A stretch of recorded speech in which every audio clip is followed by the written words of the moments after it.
दोस्तों इंडिया के अंदर इतने सारे बैंक्स हैं कि आप उसका अंदाजा नहीं लगा सकते हैं, उनकी काउंटिंग नहीं कर सकते हैं। जैसे कि HDFC, SBI, axis bank, Karnataka bank, Canara bank, IndusInd bank, bank of Baroda, ICICI bank, AU small finance bank, इतने सारे बैंक है कि आप उसका अंदाजा नहीं लगा सकते।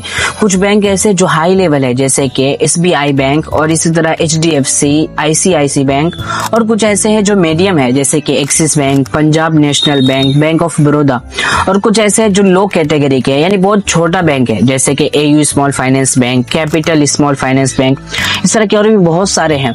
और दोस्तों बहुत सारे ऐसे बैंक होते हैं जो बस स्टेट और उसी डिस्ट्रिक्ट तक ही महदूद रहते हैं। जैसे अगर मुंबई के अंदर, मुंबई एक जिला है, अगर उसके अंदर कोई बैंक है जैसे कि एक बैंक है अपना बैंक, तो उसका ब्रांच जो है तो बस मुंबई में ही आपको मिलेगा, उसके अलावा किसी और स्टेट में, किसी और डिस्ट्रिक्ट में नहीं मिलेगा। तो जैसा कि आपको पता ही होगा कि जितने भी बैंक है ना, हर एक बैंक दो कार्ड प्रोवाइड करता है। एक जो कार्ड होता है, एक होता है डेबिट कार्ड और दूसरा कार्ड होता है वो होता है क्रेडिट कार्ड।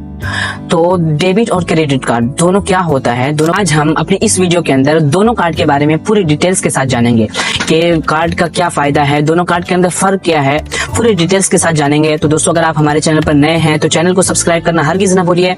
बहुत सारी इस तरह की और भी अमेजिंग वीडियोस आने वाली है, तो चैनल को अभी सब्सक्राइब कर लीजिए और वीडियो में हमारे साथ एंड तक बने रहिए। बहुत सारी चीजें, नई चीजें आने वाली है। तो चलिए हम आज की अपनी इस वीडियो को शुरू करते हैं। जैसे एग्जाम्पल के तौर पर अगर आप अपना अकाउंट HDFC बैंक में सेविंग अकाउंट ओपन करवाते हैं, तो HDFC बैंक जो कि एक हाई लेवल बैंक है, तो उसमें आपको सेविंग अकाउंट ओपन करवाने के लिए कम से कम 5,000 रुपया आपको डिपॉजिट करना पड़ेगा। और वो 5,000 रुपया आपके बैंक अकाउंट में ही रहेगा। अगर आपने उसमें से कुछ खर्च कर लिया तो आपको एक्स्ट्रा चार्ज भी पे करना पड़ेगा। और जो दूसरा अकाउंट होता है वो होता है करंट अकाउंट। करंट अकाउंट जो है अगर आप HDFC बैंक में ओपन करवाते हैं तो उसमें आपको कम से कम 10,000 रुपया डिपॉजिट करना पड़ेगा। और वो 10,000 रुपए में से अगर आप कुछ खर्च कर लेते हैं तो इसमें भी आपको एक्स्ट्रा चार्ज पे करना पड़ेगा। तो ये तो हो गई हाई लेवल बैंक। और अगर आप किसी छोटे बैंक में ओपन करवाते हैं जैसे कि AU स्मॉल फाइनेंस बैंक, अगर आप उसमें अपना सेविंग अकाउंट ओपन करवाते हैं तो उसमें बस आपको 2 से 2,500 बस इतना ही पे करना पड़ेगा। और अगर आप करंट अकाउंट ओपन करवाते हैं तो उसमें आपको कम से कम 5,000 रुपया पे करना पड़ेगा। तो सेविंग अकाउंट किसके लिए होता है और करंट अकाउंट किसके लिए होता है? सेविंग अकाउंट जो आम लोग जैसे हम, आप और इस तरह के जितने भी हैं, हर एक सेविंग अकाउंट ओपन करवा सकता है। उसमें आप ज्यादा ट्रांजैक्शन नहीं कर सकते। एक मुहद्दद और एक मुअय्यन रकम होती है, बस उतना ही आप ट्रांजैक्शन कर सकते हैं। लेकिन दूसरा जो होता है वो होता है करंट अकाउंट। करंट अकाउंट आमतौर पे बड़े बड़े लोग जैसे बिजनेसमैन, इस तरह के जिनकी कंपनियां हैं, वो लोग ओपन करवाते हैं। क्यों? क्योंकि उनका जो ट्रांजैक्शन होता है वो बड़ा ट्रांजैक्शन होता है, लाखों करोड़ों में होता है। तो अगर आप चाहते हैं कि बड़ा ट्रांजैक्शन करें वो भी सेविंग अकाउंट में, तो उसमें बहुत सारे इश्यूज आते हैं। तो करंट अकाउंट जो है तो बिजनेसमैन लोग ही अक्सर खुलवाते हैं। तो जैसा कि आपको पता ही है कि हर एक बैंक अकाउंट यानी हर बैंक जो है तो आपको 2 कार्ड प्रोवाइड करते हैं। एक होता है डेबिट कार्ड और दूसरा होता है क्रेडिट कार्ड। तो डेबिट कार्ड और क्रेडिट कार्ड में फर्क क्या है? जब आप अपना अकाउंट ओपन करवाएंगे तो जब आपको बैंक एक कार्ड देगा, उस कार्ड को कहते हैं डेबिट कार्ड। उससे क्या होता है कि आपके अकाउंट में जितने पैसे होंगे बस आप उतना ही विड्रॉ कर सकते हैं। मसलन आपके अकाउंट में अगर 5,000 है तो आप ATM से 5,000 ही विड्रॉ कर सकते हैं, उससे ज्यादा नहीं कर सकते हैं। और वो पैसा जो है तो आपको आपके बैंक अकाउंट से कटेगा। लेकिन क्रेडिट कार्ड में क्या होता है, बहुत सारे बैंक है जो आपको एकदम सिंपल ही, ज्यादा कुछ बगैर किसी मेहनत के आपको सिंपल ही कार्ड दे देती है। और बहुत सारे बैंक ऐसे होते हैं जो आपको बहुत ज्यादा झकमारी और इस तरह के बहुत सारे काम करने के बाद ही आपको क्रेडिट कार्ड मिलेगा। जैसे कि IDFC फर्स्ट बैंक, उस बैंक का ऐसा है कि आप पूरा प्रोसेस कर लेंगे, यानी पूरा शुरू से आखिर तक सब कुछ कर लेंगे, डिटेल्स वगैरह हर चीज भर देंगे, उसके बाद आखिर में वो आपको कहेगा FD करवाने के लिए, यानी फिक्स डिपॉजिट। तो IDFC फर्स्ट बैंक वो आपको जल्दी कार्ड नहीं देगा। बाकी जो दूसरे बैंक है जैसे कि HDFC, ICICI, ये सब जो है तो जल्दी दे देते हैं आपको। और दूसरी बात, जो एक्सिस बैंक है ना, उसमें जो फ्लिपकार्ट का जो एक्सिस बैंक कार्ड आता है, जो क्रेडिट कार्ड, उसमें अगर आप उस कार्ड को अगर लेंगे तो उसमें आपको बड़ा फायदा है कि अगर आप फ्लिपकार्ट से कुछ भी शॉपिंग करते हैं तो आपको हर शॉपिंग के पीछे 5% का एक्स्ट्रा डिस्काउंट मिलेगा। तो हमारी जो बात चल रही थी वो ये चल रही थी कि क्रेडिट कार्ड किसे कहते हैं। तो क्रेडिट कार्ड, अगर आप जैसे HDFC बैंक ने आपको एक क्रेडिट कार्ड दिया तो वो क्रेडिट कार्ड का लिमिट किस बेस पे देते हैं, वो आपसे पहले डिटेल्स जब मांगते हैं तो आपसे पूछेंगे कि आपका जो ईयरली, जो सालाना, एनुअल जो आपका प्रॉफिट या जो भी आपका इनकम है वो कितना आता है। अगर आपका इनकम एग्जाम्पल के तौर पे 4,80,000 आता है तो वो बैंक जो है तो आपको लिमिट 1 लाख या 1 लाख से 1.5 लाख तक कम से कम लिमिट देता है बैंक।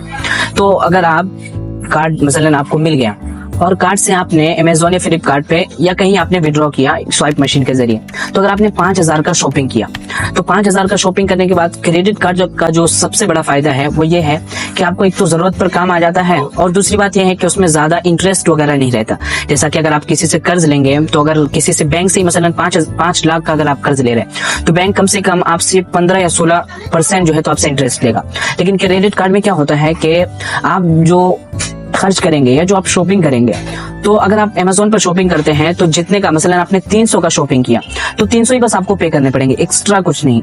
और अगर आपने कहीं से विड्रॉ किया, जैसे कि स्वाइप मशीन में कहीं आपने स्वाइप मशीन में आपने कार्ड को ये किया और उसके बाद आपने सामने वाले से कैश लिया, तो उसमें कम से कम आपसे ₹1.40 ये सबसे कम होता है, और ज्यादा से ज्यादा ₹1.80 यानी इतना % जो है तो आपका कटेगा।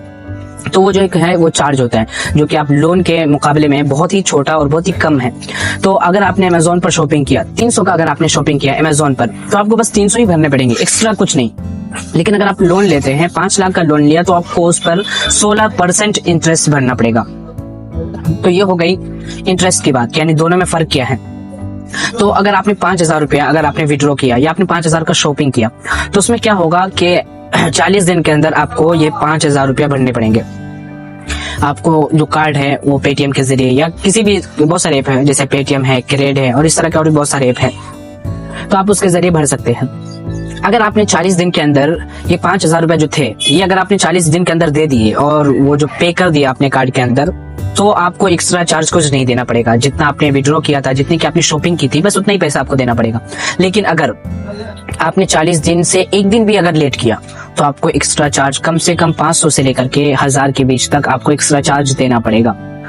तो ये जो थी, ये क्रेडिट कार्ड और डेबिट कार्ड के ऊपर वीडियो थी कि क्रेडिट कार्ड और डेबिट कार्ड में फर्क क्या है। तो सिंपल सी जो बात है ना, बस यही है कि क्रेडिट कार्ड जो है तो एक कर्ज के तौर पे एक कार्ड होता है कि बैंक जो है तो आपको कर्ज देता है एक कार्ड की शक्ल में, और डेबिट कार्ड जो है तो वो खुद का जो बैंक अकाउंट है तो उसी में से आपको कटेगा। तो दोस्तों, आज की वीडियो अगर आपको अच्छी लगी हो तो आप हमें सपोर्ट कीजिएगा, लाइक, शेयर, कमेंट और सब्सक्राइब करके, और अपने दोस्तों तक भी शेयर कीजिएगा, क्योंकि ये जो वीडियो है ना बहुत ही इंटरेस्टिंग है। अगर अच्छी लगी हो तो आप कमेंट जरूर कीजिएगा। फिर मिलते हैं अगली वीडियो में।